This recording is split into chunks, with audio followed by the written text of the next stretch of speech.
some soil and I'm trying to grow plants. Earlier there were plenty of okra plants here which had given good fruits also. Now I have some brinjal seeds, but more than brinjal, what is growing up is weeds. I'm trying to weed them. These two are brinjal plants, tiny brinjal plants. These are all weeds. I'm trying to remove the weeds,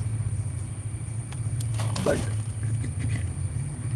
come up again, I'm sure, but still I am trying. Since the weeds are very small, it's difficult to weed them, but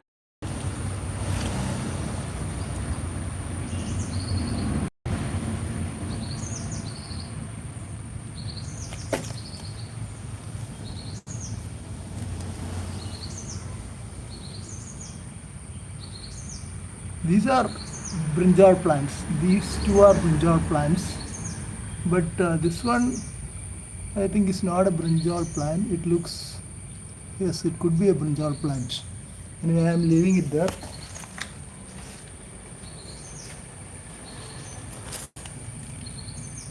This was a capsicum plant which I tried to replant. Unfortunately, I lost that plant.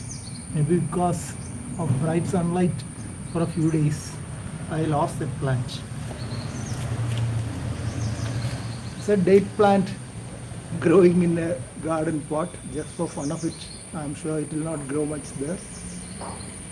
This is a red amaranth, again red amaranth.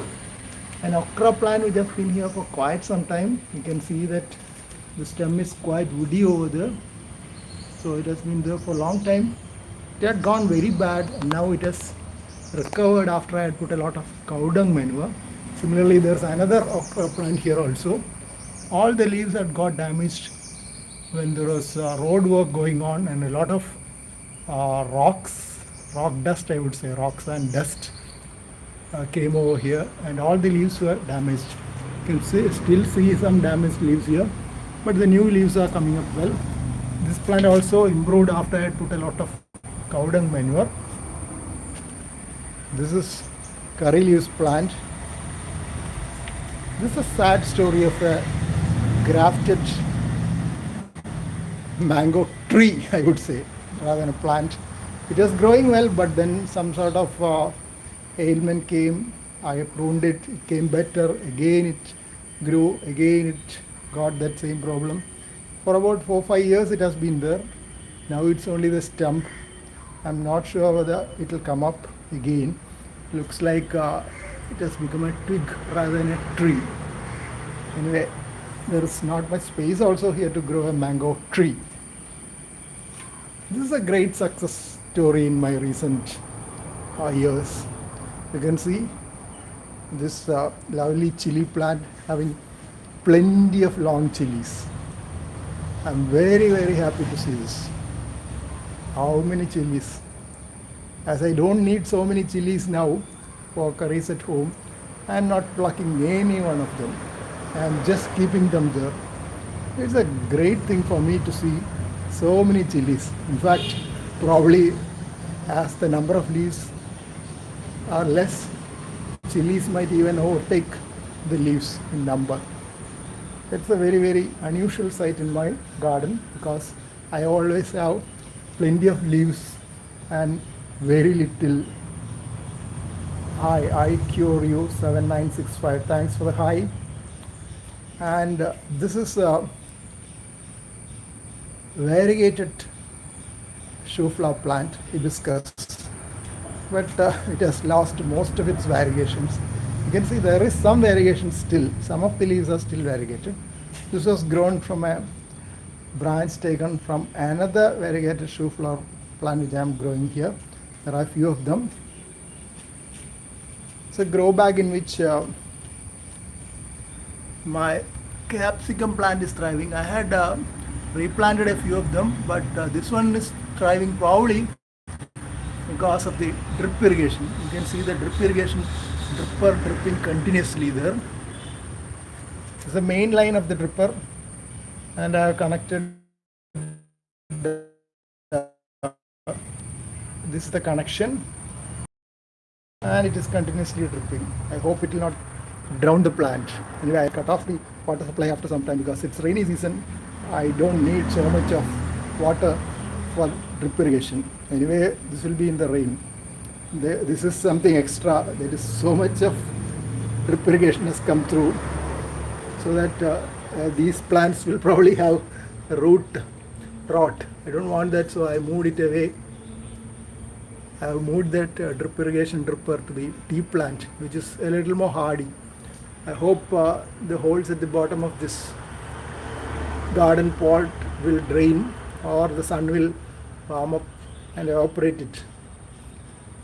This is a branch of a grafted shoe flower, another variety. I think it had orange flowers when it was brought earlier, and it is growing in some other garden pot. I took a branch and I was not sure whether it will root. I think it has rooted because I can see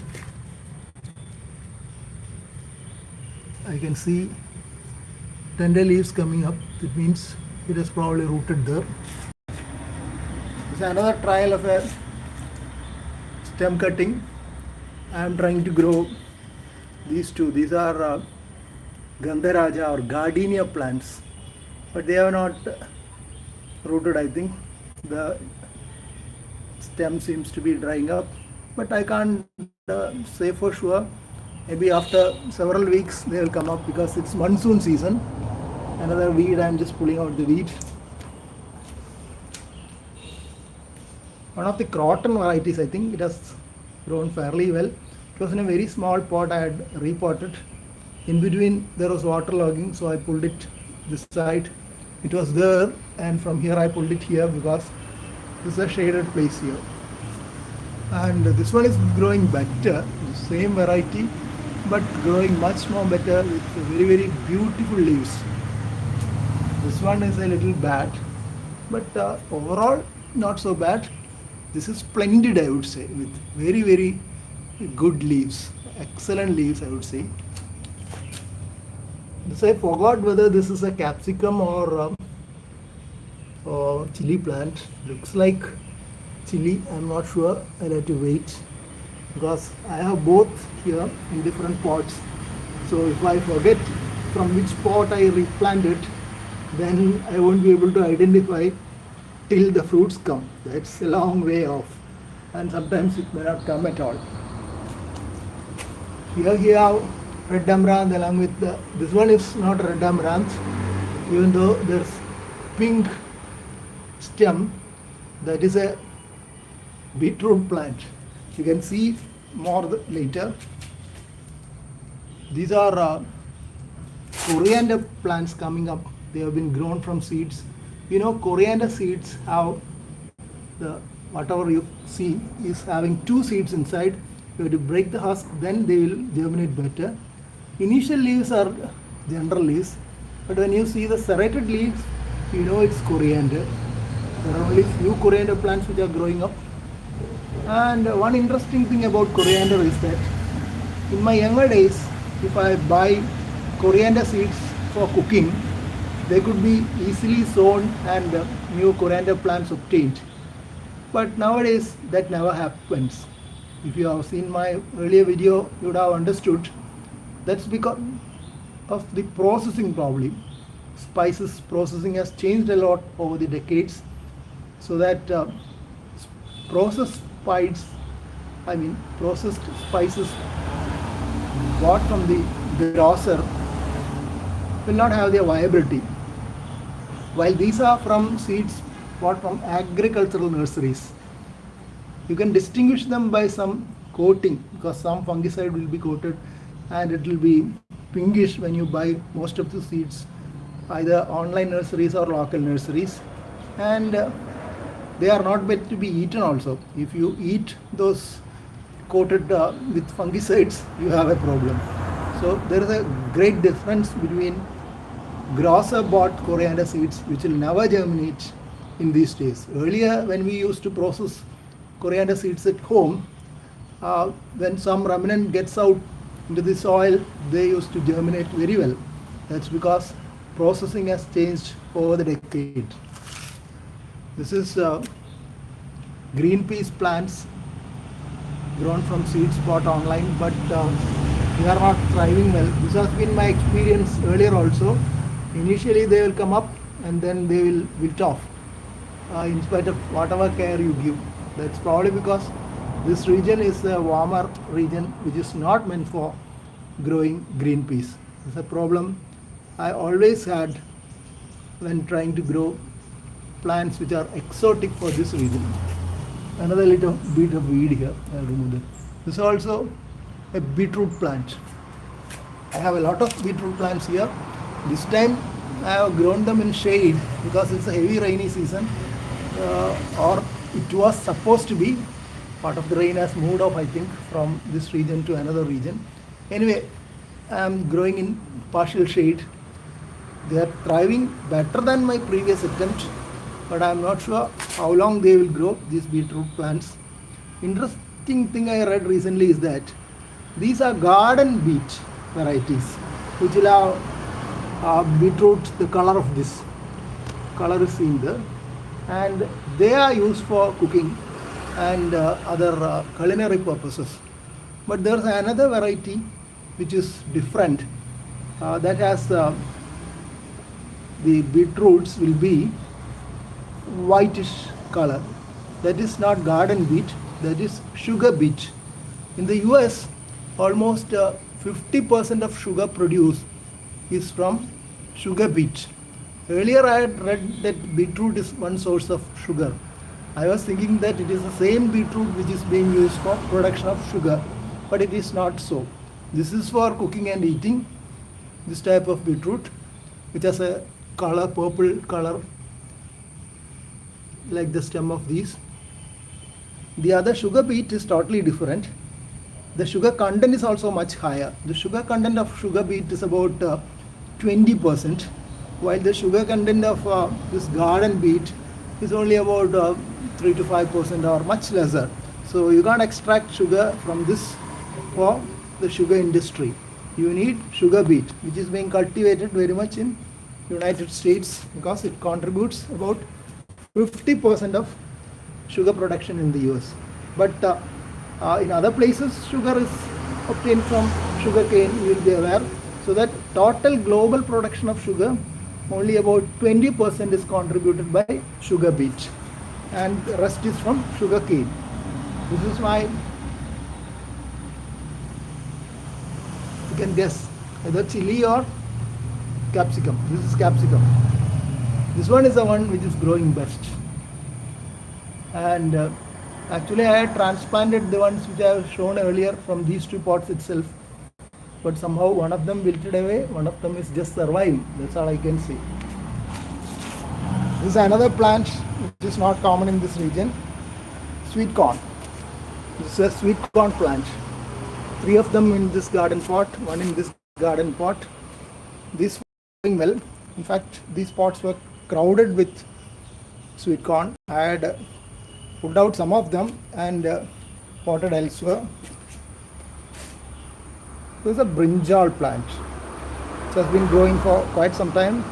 In between it will become bad, then it will recover again. Occasionally it produces a fruit, that's all. See, there are buds here.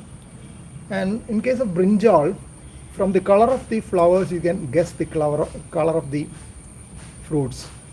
If the flowers are purplish or violet, then it will produce a purple type of brinjal.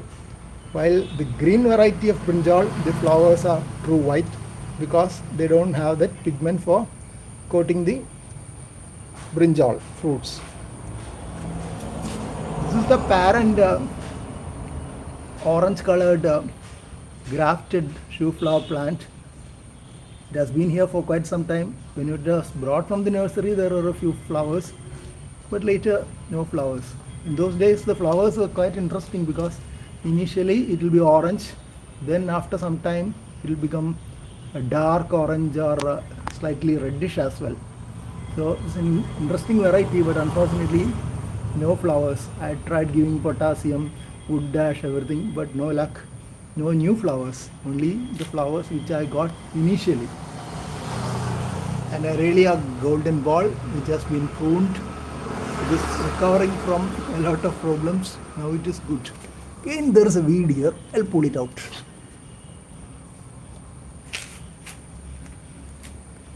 This is a small taro plant. I had a larger one also, but now they are not there.